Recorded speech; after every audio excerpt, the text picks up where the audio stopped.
첫 번째, 겸임 처리 및 나이스 권한 부여에 대해서 안내해 드리겠습니다. 겸임 처리는 모든 학교가 반드시 필요한 메뉴는 아니며 수업 담당자를 겸임 처리하고자 할 때 소속교에서 해주는 메뉴입니다. A 선생님이 거점 학교에 가서 수업을 하고자 할 때 A 학교에서는 그 선생님을 겸임 처리해 줌으로써 거점 학교는 이 선생님이 조회가 되며 그 선생님의 나이스나 성적 처리를 위한 접근을 설정할 수가 있습니다. 두 번째 권한 부여는 거점 학교에서는 공동교육과정에 참여하는 타교생 학생들에 대한 관리를 할 수 있는 권한을 부여해 주어야 하며 참여학교에서는 업무 담당자, 공동교육과정에 참여하는 학생들, 즉 위탁학생들에 대해서 관리할 수 있는 위탁학생 관리 권한 부여가 필요합니다. 이 과정에 대해서 안내해 드리도록 하겠습니다. 먼저 나이스에 접속을 한번 해보도록 하겠습니다. 지금 보여지는 화면은 실제 나이스 접속 화면은 아니고요. 테스트 서버에서 사용하는 화면입니다. 다를 수 있음을 알려드립니다. 먼저 겸임 처리에 대해서 안내해 드리도록 하겠습니다. 교원 인사 권한이 있는 선생님께서 보통 교감선생님이 가지고 계실 텐데요. 그 교감선생님께서 나이스 인사 기록이 아닌 실제 업무 처리를 위해서 겸임 처리를 하고자 할 때 교원 인사 메뉴에서 임용 발령 메뉴로 갑니다. 임용 발령 메뉴에서 임용 발령, 여기서 보통 겸임이라는 메뉴를 쓰게 되면 나이스 인사 기록에도 반영이 되며 공동교육 과정에서만 쓰고자 할 때는 겸임이라는 메뉴가 아닌 퇴직 예정 겸임자 관리에서 겸임자 관리 학교 메뉴를 활용하시면 됩니다. 겸임자 관리 학교를 선택하시고 조회 화면을 클릭한 후 우선 먼저 대상자 추가를 눌러 주시고요. 그 다음 대상자를 검색하도록 하겠습니다. 이때 대상자는 겸임하실 분을 선택을 하시는 겁니다.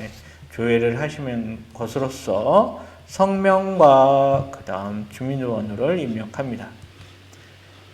여기서의 성명과 주민번호는 테스트 서버이기 때문에 정확하지 않다라는 걸 미리 말씀드립니다. 인사기록에 따라서 대상자를 검색을 하면 성명과 주민번호, 현 임용기간이 들어가며 여기서 겸임할 학교를 찾기 버튼을 이용해서 학교를 찾아주시면 됩니다. 그래서 지금 제10고등학교 12학교에다가 겸임을 하고자 합니다. 찾고 겸임 임용 부분은 겸임 순회교사, 그리고 겸임 직급은 중고등학교 교사, 겸임 직위는 교사 중등. 그러면 직접 이 해당 선생님께서 겸임 시작일은 보통 3월 2일, 학년 초 3월 2일 뭐 그런 식으로 지정을 하셔도 되는데요. 지금은 테스트를 위해서 오늘 날짜로 하겠습니다. 그리고 종료일은 2월 28일까지로 하도록 하겠습니다.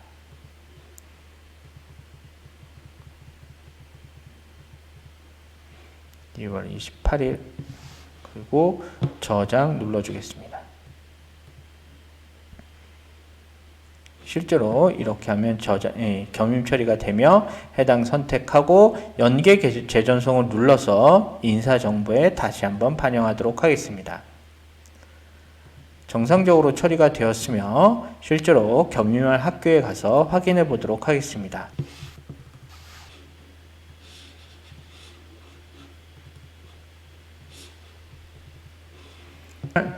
학교로 왔고요. 그 다음 시스템 관리에 가서 사용자 관리에서 사용자를 한번 보도록 하겠습니다.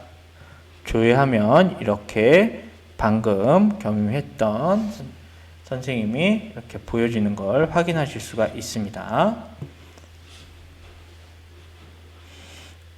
다음은 이제 거점 학교 또는 참여학교 업무 담당자로서의 권한을 부여하는 것을 확인해 보도록 하겠습니다.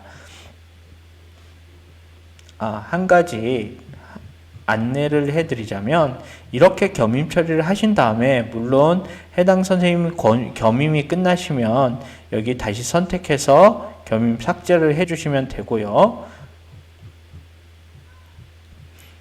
그리고 공동교육과정에 대한 겸임 업무가 종료된 경우에는 이와 같이 거점 학교에서는 해당 교사의 서브 시스템별 자료 권한 탭에서 거점 학교 조직 권한을 삭제해 주시면 됩니다. 그래서 서브 시스템별 자료 권한에서 해당 거점 학교 조직 권한을 해서 삭제 메뉴를 이용하시면 삭제하실 수가 있습니다.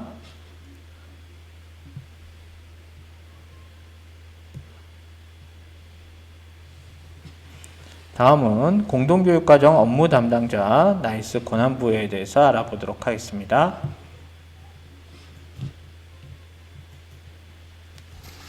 권한에 대해서는 두 가지 관점이 있습니다. 위탁학생 관리를 한다는 것은 소속교 학생들에 대한 관리고, 타교 수강생 관리는 거점 학교에서 듣는 학생, 타학교 학생들의 교육활동 기록을 위해서 필요한 것입니다. 따라서 거점 학교 담당 선생님은 타학교 수강생 관리에 대한 권한을, 소속학교, 참여학교 담당 선생님은 위탁학생 관리에 대한 권한을 부여해 주시면 됩니다. 권한을 부여해 주시는 방법은 시스템 관리에서 개인별 권한 등록에 가셔서 해당 선생님을 조회하시고, 그리고 해당 선생님에 대해서 학적계 권한을 주시면 됩니다. 여기 보이시는 학적계 권한을 주시면 되고요. 이 학적계 권한을 주시면 이 학적에 관련된 메뉴가 이제 접근할 수가 있게 되는데, 그 접근할 수 있는 권한을, 모든 학적계 권한을 부여하는 것보다는 필요한 권한을 부여하는 것이 더 적절합니다. 따라서 해당 선생님의 단위 업무별 자료 권한 탭에서 타교 수강생 또는 위탁 학생에 대한 권한을 부여해 주시면 됩니다. 살펴보도록 하겠습니다. 그러면 예를 들어서 제10TCH0072 선생님의 이 선생님이 거점 학교 담당자로서 타교 수강생 관리 권한을 주고, 그 다음 역시 거점 학교 학생들이 학교 간 공동교육과정이다 보니까 이 학생들이 다른 학교에 가서도 수업을 들으니까 이 선생님께 타교 수강생 말고 또 다른 거 위탁 학생 관리 권한도 부여하도록 하겠습니다. 이렇게 두 가지를 권한 부여를 하도록 하겠습니다. 시스템 관리, 권한 관리, 사용자 권한 관리, 개인별 권한 등록에 가셔서 해당 선생님을 찾습니다. 보통은 이름으로 찾는데 지금은 아이디로 찾겠습니다. 해당 선생님을 조회하시고 위탁에 대한 권한을 주셨을 때 단위 업무별 자료 권한에 가셔서 해당 교무 업무, 그리고 교무학사 고에서 타교라고 치시면 이렇게 타교 수강생 관리 단위 업무가 보입니다. 이 상태에서 타교 수강생 관리 단위 업무를 선택하시고 여기서 조직 권한을 등록을 해주시면 됩니다. 조회, 해당 고등학교 선택, 저장 하시면 신규 등록 왜 주느냐? 공동교육과정 때문에 준다 라고 등록하시고 확인하시면 되겠습니다. 위탁 학생에 대한 권한도 필요하다라고 했죠. 위탁이라고 검색을 하시면 이런 두 개가 나옵니다. 두 개 다 따로따로 조직 권한을 부여해 주셔야 합니다. 이게 귀찮다고 한꺼번에 주시면 너무 많은 권한이 부여가 되는 그런 오류가 발생할 수도 있습니다. 불편하시겠지만 필요한 권한만 적절하게 주시는 것이 더 효율적이다라고 할 수 있겠습니다. 공동 등록, 이렇게 해당 단위 업무별 조직 권한을 부여해 주시면 됩니다.